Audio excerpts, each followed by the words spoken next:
There are many of us today who would simply not work.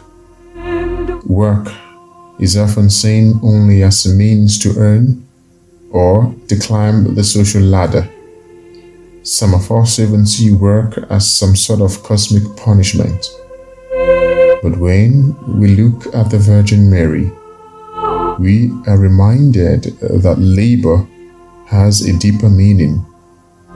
It is a sacred participation in God's creative plan. Through her quiet daily task in Nazareth, Mary shows us that every form of honest work, no matter how humble, possesses dignity and value before God. Mary's life was simple, but full of meaningful labor. She cooked, cleaned, fetched water, and cared for her family with love and devotion. These were not glamorous tasks, but they were holy because they were done with faith. In her home, the Son of God learned from her example that work done with love becomes a prayer. Every movement of her hands was an act of service and worship. Through Mary, ordinary labor becomes extraordinary because it is infused with grace. Dear friends, the dignity of labor does not come from status or success, but from the heart with which we perform it.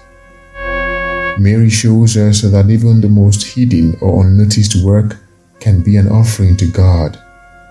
She reminds us that God dwells not only in churches, but also in workshops, offices, and kitchens, wherever human hands and hearts cooperate with His creative will. In our time, when many workers are exploited, underpaid, or treated as tools for profit, Mary stands beside them as a compassionate mother.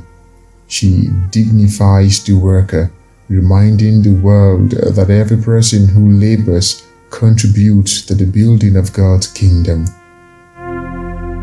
Dear friends, as we honor the Virgin Mary, we are called to rediscover the sacredness of work, to see it not as a burden, but as a calling. In Mary, we find the perfect model of a laborer who worked not for wealth, but for love. Mary, the humble handmaid of the Lord, reveals that work, when offered to God, becomes holy, fruitful, and redemptive.